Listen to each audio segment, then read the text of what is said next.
ইসলাম নারীদেরকে বড় সুন্দর সম্মান দান করেছেন। ও নারী, তুমি বড় দামি সম্পদ, তুমি মুসলমানদের বড় দামি সম্পদ। ও নারী, তুমি একজন মা। ও নারী, তোমার আদর্শটা হবে বড় সুন্দর আদর্শ, ফুলের মতো আদর্শ। ও নারী, তুমি আদর্শ মানুষ গড়ার ফ্যাক্টরি নারী। ও পর্দার অন্তরালের মা, ইসলাম কি তোমাদেরকে পর্দা করতে দিয়া তোমাদেরকে মনে হয় আটকায় ফেললো? মানা নাও, মনটারে খারাপ করিও না। পর্দার অন্তরালের মা, ইসলাম তোমাদের সম্মান কমাইয়া দেয় নাই। ইসলাম তোমাদেরকে কেমন সম্মান দিয়েছে জানোনি? আল্লাহ তাআলা মানুষের মাঝে একটা আকর্ষণ তৈরি করেছেন। নারী আর পুরুষের মাঝে একটা আকর্ষণ আল্লাহ তাআলা দিয়া দিছেন। এই আকর্ষণটা দেওয়ার কারণে কোন পুরুষ কোন নারীকে দেখলে আকর্ষণ জাগবে, ওই পুরুষটা ওই নারীটাকে নিয়ে খারাপ ধারণা করবে। আল্লাহ তাআলা বলে কোন পুরুষকে এই সুযোগ দেওয়া হবে না। ও নারী, তোমরা পর্দার ভিতরে থাকো। পুরুষ যেন তোমাকে দেখে মজা নিতে না পারে, পুরুষ যেন তোমাকে দেখে কুচিন্তা না করতে পারে। ও নারী, তুমি কি ঘরের ভিতরে থেকে না খাইয়া মারা যাইবা? না না না না, আমি আল্লাহ তাআলা এই নারীকে কেমন ভাবে সব কিছুর বন্দোবস্ত করে দিলাম। আমি আল্লাহ তাআলা বললেন, ও মানুষ, আল্লাহর নবী বলেন, ও মানুষ, নারীরা বড় দুর্বল। ও পুরুষ, নারীরা বড় দুর্বল, এদের উপরে অত্যাচার করবি না। আল্লাহ তাআলা এদেরকে অত্যাচার করতে নিষেধ করেছেন। এবার আল্লাহর নবী বলেন, আল্লাহর নবী ইসলামের শরিয়া আইন আল্লাহ তাআলা পুরুষদেরকে দায়িত্ব দিয়া দিলেন। কি দায়িত্ব দিলেন? পুরুষ দায়িত্ব তোমার হলো, তুমি নারীরে কামাই কইরা আইনা দিবা, রোজগার কইরা আইনা দিবা। নারী তোমার ঘরটারে সুন্দর করিয়া রাখবে, তোমার বাচ্চাটাকে লালন পালন করবে, তোমার বাচ্চাটাকে আদর্শ শিখাইবে।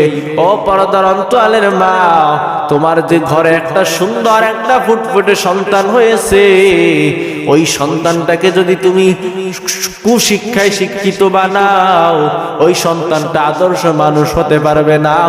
আর যদি তুমি ওই সন্তানটাকে মায়ের আদর্শ দিয়া, সুন্দর আদর্শ দিয়া বড় বানাও, ওই সন্তানটা একটা সময় মায়ের আদর্শ পাইয়া এমন দামি একজন সোনার সন্তান হইয়া এই দেশটাকে গর্বে সোনার সন্তান হইয়া জাতিকে নতুন কিছুর মুখ দেখাইবে। ও পর্দার অন্তরালের মা, আর যারা আজকে নারীর সমান অধিকার বইলা রাস্তায় স্লোগান দেয়, এরা কখনো নারীর সম্মান চায় না। এরা চায় একমাত্র নারীর রাস্তায় নামাইয়া, কুকুর শুকরের মতো নারীর রাস্তায় নামাইয়া তাদের ইজ্জত ধ্বংস করতে চায়। এ মুসলমান ইমানদার, আল্লাহ পাক রব্বুল আলামিন কুরআনুল কারীমের ভিতরে জানাইয়া দেয়, লাকাদ কানা লাকুম ফি রাসূলিল্লাহি উসওয়াতুন হাসানাহ। আল্লাহ পাক রব্বুল আলামিন এই আয়াত কখন নাজিল করেছেন? খন্দকের যুদ্ধ নামক একটা যুদ্ধ হয়েছে। খন্দকের যুদ্ধে পাথরিয়া জমিন, আল্লাহ নবী যুদ্ধের কৌশল অবলম্বন করার জন্য পাথরিয়া জমিনে গর্ত খনন করতেছে। আসমানে সূর্যের তাপ, এত পরিমাণ রৌদ্র, আল্লাহ নবী গর্ত খনন করতেছে, সাহাবায়ে কেরামদেরকে নিয়ে গর্ত খনন করতেছে।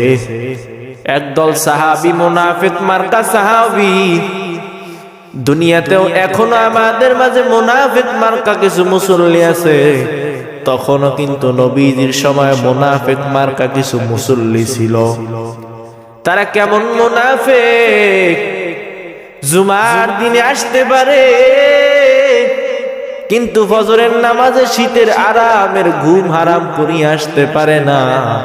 এদের কি বলা হয়? মুনাফিক। এমন মুনাফিক ছিল যারা নবীজির কাছে ভালো ভালো কথা শোনার জন্য আসতো, আবার যখন নবীজি কষ্টের কথা বলতো তখন নবীজির কাছে বিভিন্ন অজুহাত পেশ করে চলে যাইত। আবার এমন মুনাফিক ছিল, তারা নবীজির সামনে বৈশা নবীজির কথা শুনতো, আবার কাফেরদের লিডারের কাছে গিয়া নবীজির সব কৌশল তাদেরকে বলে দিত। এমন কিছু মুনাফিক আল্লাহ নবীর সময় তাদের সাহাবী রূপে ছিলেন। সাহাবীদের মাঝে ছিলেন কিছু মুনাফিক। আল্লাহ নবী যখন খন্দকের ময়দানে গর্ত খনন করতেছে, পাথরিয়া জমিন, বড় কষ্ট গর্ত খনন করা। আল্লাহ নবী কষ্ট করে গর্ত খনন করে, সাহাবায়ে কেরামরাও গর্ত খনন করে। এবার কিছু মুনাফিক সাহাবীরা আইসা ডাক দিয়া বলো, পয়গম্বর, আমার বাড়িতে আমার বিবি অসুস্থ, দেখার মতন কেউ নাই, আমার ছুটি লাগবে, আমাকে বাড়ি যেতে দেন। মায়ার নবী কতটা দয়া, সাহাবীরা ছুটি চাওয়ার সঙ্গে সঙ্গে ছুটি দিয়া দিবে আমার নবী। আর একজন সাহাবী মুনাফিক করে, সাহাবী বলা যায় না, মুনাফিক ডাক দিয়া বলে, ও পয়গম্বর, আমার বাড়িতে আমার মা অসুস্থ, বাড়িতে বাজার করার মতন কেউ নাই, নবী আমারে যেতে দেন। নবীজি তাকেও ছুটি দিয়া দিলেন। এবার সবাই এক এক করিয়া, কিছু মুনাফিক মার্কা মুসল্লিরা এক এক করিয়া নবীজির কাছে ছুটি চাইতেছেন, অজুহাত পেশ করতেছেন। নবীজির কাছে মিথ্যা মিথ্যা অজুহাত বানাইয়া নবীজিকে শুনাইতেছে। আল্লাহ তাআলা জিবরাইল আমিনকে পাঠাইয়া দেয় আর বলে, ও পয়গম্বর, এদের কারো কথা বিশ্বাস করবেন না, এরা মিথ্যাবাদী। কারণ আল্লাহ তাআলা আমার গায়বের মালিক, আল্লাহ তাআলা গায়বের খবর জানেন। দুনিয়ার কেউ গায়বের খবর জানে না, একমাত্র গায়বের খবর জানে আল্লাহ। দুনিয়ার নবীও গায়বের খবর জানে না। নবী যদি গায়বের খবর জানতো, ওই মুনাফিকদেরকে আগেই ধইরা ফেলতো, মুনাফিক তুমি মিথ্যা কথা বলতেছো। আল্লাহর নবীর কাছে আল্লাহ তাআলা জিবরাইল আমিনকে পাঠাইয়া জানাইয়া দেয়, নবী, আপনি তো গায়বের মালিক না, আপনি এই কারণে জানেন না তারা মিথ্যা বলতেছে। গায়বের মালিক শুধু আমি আল্লাহ, আমি আল্লাহ তাআলা বান্দার অন্তরের খবর রাখি। আল্লাহ তাআলা বলেন, কুল লা ইয়ালামু মান ফিস সামাওয়াতি ওয়াল আরদিল গায়বা ইল্লাল্লাহ।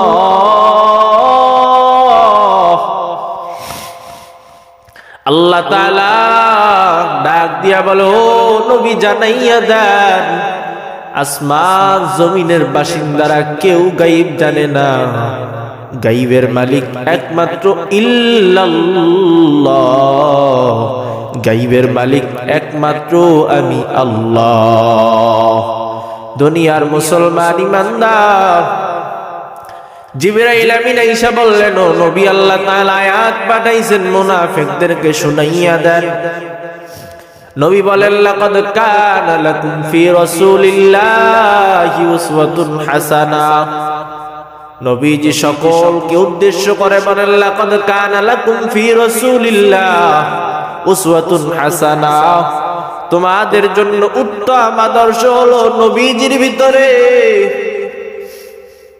কেমন উত্তম আদর্শ? যেই নবীর আদর্শের মতন কোন আদর্শ নাই, এই আদর্শ গ্রহণ করে নাও, দুনিয়াতে এবং আখিরাতে দামি হইয়া যাইবা। নবীজির আদর্শ যদি গ্রহণ করে নিতে পারো, দুনিয়াতেও দামি হইয়া যাইবা, আখিরাতেও দামি হইয়া যাইবা। নবীজির আদর্শ গ্রহণ করে দামি হইয়া গেছেন আবু বকর,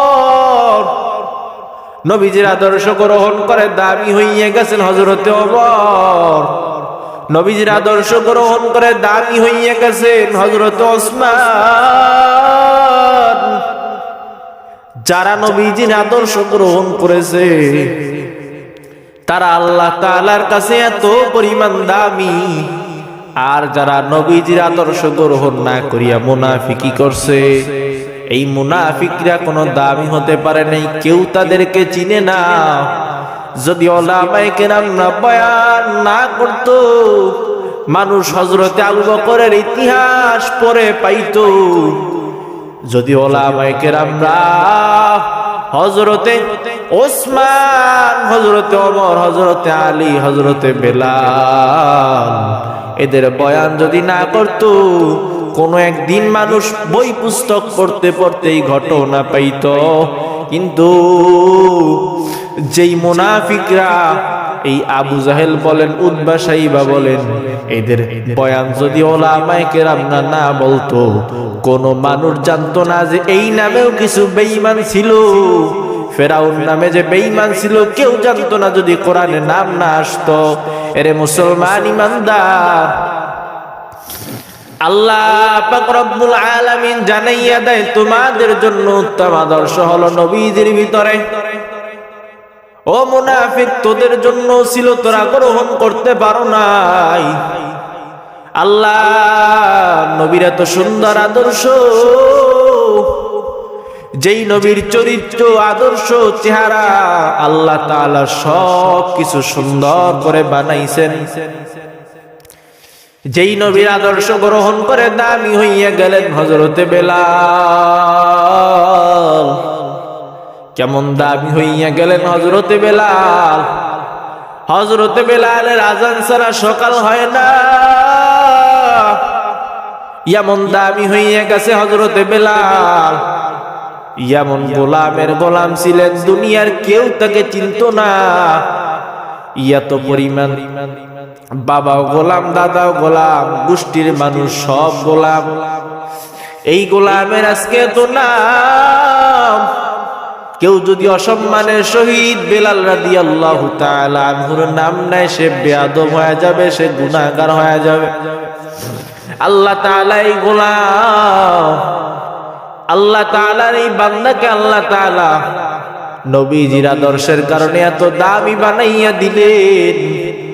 নবীজি মেরাজের রাতে, মেরাজে গিয়া জান্নাতের ভিতরে, জান্নাতে যখন বিচরণ করতেছেন, নবীজি পায়ের আওয়াজ, পরিচিত একটা পায়ের আওয়াজ পাইতেছেন।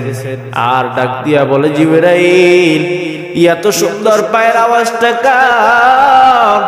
আমার তো এই পায়ের আওয়াজটা চিনা চিনা লাগতেছে। এই পায়ের আওয়াজটা মনে হয় আমি আগেও বহুবার শুনেছি। হযরতে জিবরাইল ডাক দিয়া বলে, ও পয়গম্বর, এই পায়ের আওয়াজটা আপনার বড় পরিচিত পায়ের আওয়াজ। বলে, এটা তো আমার বেলালের পায়ের আওয়াজ। ও জিবরাইল, বেলাল কি আমার আগে চলে এসেছে নাকি? জিবরাইল আমিন ডাক দিয়া বলে, নবী,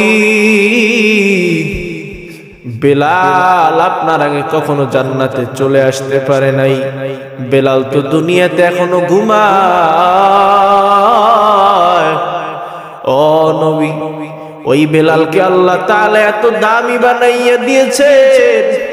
ওই বেলাল যখন মসজিদে নববীর দিকে আযান দেওয়ার জন্য যায়, ওই মসজিদে নববীতে যাওয়ার সময় যেই পায়ের আওয়াজ হয়, আমার আল্লাহ তাআলা এতটা পছন্দ করেছেন, ডাক দিয়ে বলে, ও জিবরাইল, ওই বেলাল যেই পায়ের আওয়াজ দিয়া মসজিদে নববীর দিকে যায়, ওই পায়ের আওয়াজটা যেন আমি আল্লাহর জান্নাতে শোনা যায়। এরে মুসলমান ইমানদার, বেলাল, হযরতে বেলাল রাদিয়াল্লাহু তাআলা আনহু এত সুন্দর পুরস্কার আল্লাহ তাআলা তার জন্য রেখেছেন। ওই কিয়ামতের ময়দান যখন বিচার শেষ হয়ে যাবে, সবাই যখন জান্নাতে প্রবেশ করবে, একসাথে সবাই জান্নাতে প্রবেশ করবে। নবীরা জান্নাতে প্রবেশ করবে, সাহাবায়ে কেরামরা জান্নাতে প্রবেশ করবে। সবার মাঝে হযরতে বেলাল রাদিয়াল্লাহু তাআলা আনহুকে আল্লাহ তাআলা জান্নাতে প্রথম প্রবেশ করাইবেন। কেমন ভাবে প্রবেশ করাইবেন। মায়ার নবী যেই সওয়ারিতে বসে থাকবেন ওই সওয়ারির লাগাম ধরে ধরে হযরতে বেলাল নবীজির আগে জান্নাতে প্রবেশ করে যাবে। এরে মুসলমান ইমানদার, আল্লাহর নবীর আদর্শ যারা গ্রহণ করেছে তারাই দুনিয়াতে বড় দামি হইয়া গেছে। নবীর সুন্নাত যদি মানতে পারো, নবীর আদর্শ যদি মানতে পারো, আল্লাহ তাআলা দুনিয়াতেও দামি বানাইয়া দিবেন, আল্লাহ তাআলা আখিরাতেও দামি বানাইয়া দিবেন। মায়ার নবী কেমন আদর্শ নিয়ে দুনিয়ার জমিনে এসেছেন, এত সুন্দর আদর্শ নিয়ে এসেছেন। নবীজি যখন দুনিয়াতে আসলেন, মক্কার জমিন বড় নিকৃষ্ট জমিন, মক্কার বাইতুল্লাহর মতন জায়গাটায় মানুষজন আইসা জিনা করত, 360টা মূর্তি রেখে পূজা করত। এত কঠিন অবস্থা, অন্ধকার আর অন্ধকার, কোথাও হকের কোনো বাতি নাই, কোথাও হকের কোনো আলো নাই। নবীজি আসার পর নবীজি এত সুন্দর আদর্শ নিয়ে এসেছেন। নবীজি কেমন সুন্দর আদর্শ নিয়ে এসেছেন। ওই মক্কার জমিনে মানুষের সব থেকে বড় বোঝা ছিল নারী, মানুষের সব থেকে বড় বোঝা ছিল মেয়ে মানুষ। এবার ওই সময় বাবারা তার মেয়ে সন্তানকে জিন্দা মাটির তলে পুঁতে দিত, জিন্দা পাথরের ভিতরে ফালাইয়া রাখত। ওই বাবারা মেয়েদেরকে জন্ম দিতে চাইতো না, মেয়ে হইলে সমাজে তার মাথা নত হইয়া যাইত, এই নারীর সম্মান তারা দিত না। আবার নবী দুনিয়াতে আসার পর এমন সম্মান নারীদেরকে দিলেন, ওই সময় মানুষ বিধবা নারীকে ঘৃণা করত। আমার নবীকে আল্লাহ তাআলা দুনিয়াতে পাঠাইলেন উত্তম, উত্তম কেমন উত্তম বানাইছেন। নবীজির যখন বয়স 25 বছর, আল্লাহ নবীকে তার স্ত্রী, প্রথম স্ত্রী, বড় স্ত্রী হযরতে খাদিজাতুল কুবরা রাদিয়াল্লাহু তাআলা আনহু, দুইজন স্বামী বিদায় হওয়ার পর হযরতে খাদিজা রাদিয়াল্লাহু তাআলা আনহা, হযরতে খাদিজা রাদিয়াল্লাহু তাআলা আনহা নবীজিকে প্রস্তাব পাঠাইলেন আর ডাক দিয়া বলতেছে, ও পয়গম্বর। প্রস্তাব পাঠানোর পর আল্লাহ তাআলা ডাক দিয়া বলতেছে, ও পয়গম্বর, সারা মক্কার মানুষ বিধবা নারীদেরকে অপছন্দ করে, ঘৃণা করে। আপনি আমার নবী জমানার শ্রেষ্ঠ মানুষ, সৃষ্টির শ্রেষ্ঠ মাখলুক, আপনি সৃষ্টির শ্রেষ্ঠ মানুষ, আপনি খাদিজা রাদিয়াল্লাহু আনহাকে বিবাহ করে প্রমাণ করে দেন। ইসলাম কখনো নারীদেরকে বন্দী করে রাখে নাই, ইসলাম কখনো নারীদের সম্মান আটকাইয়া রাখে নাই, ইসলামী নারীদেরকে যথেষ্ট সম্মান দান করেছেন। এরে মুসলমান ইমানদার, ওই দিন আমার নবী হযরতে খাদিজা রাদিয়াল্লাহু তাআলা আনহুকে বিবাহ করিয়া সারা দুনিয়ার নারীদেরকে জানাইয়া দিলেন, নারী তোমরা বড় দামি সম্পদ, এ নারীরা বড় দুর্বল, এই নারীদের সাথে অন্যায় আচরণ করবা না। আল্লাহ নবী মেয়েদের সম্মান কেমন বাড়াইয়া দিলেন। নবীজি হাদিস শরীফে বলেন, এ বান্দা, যায়ের যে একটা মেয়ে পেয়েছো, একটা জান্নাতের মালিক হয়ে গেছো।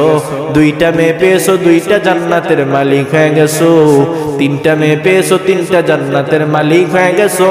চারটা মেয়ে পেয়েছো, চারটা জান্নাতের মালিক হয়ে গেছো। নবীজি মেয়েদের সম্মান এত বাড়াইয়া দিলেন। আর আমাদের সমাজের একদল সুশীলরা বলে, আল্লাহ নবী ইসলাম নারীদের সম্মান দেয় নাই, ইসলাম নারীদেরকে পর্দার ভিতরে আটকাইয়া রেখেছে। ও মুসলমান ইমানদার, ও পর্দার অন্তরালের মা, ইসলাম নারীদেরকে এতটা পরিমাণ সম্মান দান করেছে, দুনিয়ার কোন ধর্ম এত সম্মান দান করতে পারে নাই। ইসলাম নারীদেরকে এত সম্মান দান করেছে। আল্লাহ নবী এত পরিমাণ সম্মান নারীর বাড়াইয়া দিয়েছে, দুনিয়ার আর কেউ যদি নারীর সম্মান এর থেকে বাড়াইতে চায়, আল্লাহর কসম একবার, আল্লাহর কসম দুইবার, আল্লাহর কসম তিনবার, দুনিয়ার কোন পণ্ডিত যদি নবীজির থেকে বেশি সম্মান বাড়াইতে চায়, এরা কখনো সম্মান বাড়াইতে পারবে না। এরা নারীর সব থেকে চূড়ান্ত অসম্মানী করবে। এ মুসলমান ইমানদার ও পর্দার অন্তরালের মা, ইসলাম নারীদেরকে বড় সুন্দর সম্মান দান করেছেন। ও নারী, তুমি বড় দামি সম্পদ, তুমি মুসলমানদের বড় দামি সম্পদ। ও নারী, তুমি একজন মা। ও নারী, তোমার আদর্শটা হবে বড় সুন্দর আদর্শ, ফুলের মতো আদর্শ। ও নারী, তুমি আদর্শ মানুষ গড়ার ফ্যাক্টরি নারী। ও পর্দার অন্তরালের মা, ইসলাম কি তোমাদেরকে পর্দা করতে দিয়া তোমাদেরকে মনে হয় আটকায় ফেললো? মা না, মনটারে খারাপ করিও না পর্দার অন্তরালের মা। ইসলাম তোমাদের সম্মান কমাইয়া দেয় নাই। ইসলাম তোমাদেরকে কেমন সম্মান দিয়েছে জানোনি? আল্লাহ তাআলা মানুষের মাঝে একটা আকর্ষণ তৈরি করেছেন। নারী আর পুরুষের মাঝে একটা আকর্ষণ আল্লাহ তাআলা দিয়া দিয়েছেন। এই আকর্ষণটা দেওয়ার কারণে কোন পুরুষ কোন নারীকে দেখলে আকর্ষণ জাগবে, ওই পুরুষটা ওই নারীটাকে নিয়ে খারাপ ধারণা করবে। আল্লাহ তাআলা বলে কোন পুরুষকে এই সুযোগ দেওয়া হবে না। ও নারী, তোমরা পর্দার ভিতরে থাকো। পুরুষ যেন তোমাকে দেখে মজা নিতে না পারে, পুরুষ যেন তোমাকে দেখে কুচিন্তা না করতে পারে। ও নারী, তুমি কি ঘরের ভিতরে থেকে না খাইয়া মারা যাইবা? না না না না, আমি আল্লাহ তাআলা এই নারীকে কেমন ভাবে সব কিছুর বন্দোবস্ত করে দিলাম। আমি আল্লাহ তাআলা বললেন, ও মানুষ, আল্লাহর নবী বলেন, ও মানুষ, নারীরা বড় দুর্বল। ও পুরুষ, নারীরা বড় দুর্বল, এদের উপরে অত্যাচার করবি না। আল্লাহ তাআলা এদেরকে অত্যাচার করতে নিষেধ করেছেন। এবার আল্লাহর নবী বলেন, আল্লাহ তাআলা, আল্লাহর নবী, ইসলামের শরিয়া আইন আল্লাহ তাআলা পুরুষদেরকে দায়িত্ব দিয়া দিলেন। কি দায়িত্ব দিলেন? পুরুষ দায়িত্ব তোমার হলো তুমি নারীরে কামাই কইরা আইনা দিবা, রোজগার কইরা আইনা দিবা। নারী তোমার ঘরটারে সুন্দর করিয়া রাখবে, তোমার বাচ্চাটাকে লালন পালন করবে, তোমার বাচ্চাটাকে আদর্শ শিখাইবে। ও পর্দার অন্তরালের মা, তোমার যে ঘরে একটা সুন্দর একটা ফুটফুটে সন্তান হয়েছে, ওই সন্তানটাকে যদি তুমি কুশিক্ষায় শিক্ষিত বানাও, ওই সন্তানটা আদর্শ মানুষ হতে পারবে না। আর যদি তুমি ওই সন্তানটাকে মায়ের আদর্শ দিয়া, সুন্দর আদর্শ দিয়া বড় বানাও, ওই সন্তানটা একটা সময় মায়ের আদর্শ পাইয়া এমন দামি একজন সোনার সন্তান হইয়া এই দেশটাকে গর্বে সোনার সন্তান হইয়া জাতিকে নতুন কিছুর মুখ দেখাইবে। ও পর্দার অন্তরালের মা, আর যারা আজকে নারীর সমান অধিকার বইলা রাস্তায় স্লোগান দেয়, এরা কখনো নারীর সম্মান চায় না। এরা চায় একমাত্র নারীর রাস্তায় নামাইয়া, কুকুর শুকরের মতো নারীর রাস্তায় নামাইয়া তাদের ইজ্জত ধ্বংস করতে চায়। এ মুসলমান ইমানদার ও পর্দার অন্তরালের মা, ইসলাম তোমাদেরকে অসম্মান করে নাই। ইসলাম তোমাদেরকে এত সম্মান দান করেছেন। সব দায়িত্ব পুরুষের, কষ্ট করার দায়িত্ব পুরুষের, রোজগার করার দায়িত্ব পুরুষের। নারী শুধু ঘরে বসে বসে স্বামীর খেদমত করবা, আল্লাহর ইবাদত করবা, নিজের শরীরের হেফাজত করবা, নিজের লজ্জাস্থানের হেফাজত করবা। আল্লাহ তাআলা তোমার জন্য জান্নাতটারে ওয়াজিব করে রেখেছেন। হে মুসলমান ইমানদার ও পর্দার অন্তরালের মা, মন খারাপ করার কিছুই নাই। যারা তোমাদেরকে সমান অধিকারের স্লোগান দিয়ে রাস্তায় নামাইতে চায়, মনে রাখবা আল্লাহর কসম, এরা কখনো তোমাদের সম্মান চায় না। এরা চায় একমাত্র তোমাদের অপমান। এরা চায় রাস্তায় নামাইয়া তোমাদেরকে কুকুর শুকরের মতন বানাইতে। ও পর্দার অন্তরালের মা, আল্লাহ তাআলা নারীদেরকে অনেক সম্মান দান করেছেন, অনেক সম্মান দান করেছেন। এত বলার সময় পাই না, অন্য কোনদিন পারলে বলবো। এ পর্দার অন্তরালের মা, এখনো সময় আছে, নোংরামি ছেড়ে দাও, বেপরদায় চলা ছেড়ে দাও, সন্তানটাকে আদর্শ মানুষ বানাও, সন্তানটাকে কোরআনের শিক্ষায় শিক্ষিত বানাও। যখন বৃদ্ধ হইয়া যাইবা, দুনিয়ার মানুষ সবাই তোমারে ভুলে যাবে, কেউ তোমার প্রতি কোনো আকর্ষণ থাকবে না। এখন যেহেতু তোমার প্রতি আকর্ষণ থাকতে পারে, মানুষ তোমাকে ভালোই বাসতে পারে, কিন্তু যখন তুমি বৃদ্ধ হয়ে যাইবা, যদি তোমার সন্তানটাকে সুশিক্ষায় শিক্ষিত না বানাও, পশ্চিমাদের আদর্শে শিক্ষিত বানাও, তোমার সন্তানটা বুড়া হইয়া বউ নিয়া বিবাহ কইরা থাকবে, তোমাকে বৃদ্ধাশ্রমে রেখে আসবে, তোমাকে ঘর থেকে বের করে দিবে। আর যদি একটা সন্তানকে সুন্দরভাবে মানুষ বানাইতে পারো, তোমার সন্তান তোমাকে মাথায় তুলে রাখবে। ঠিক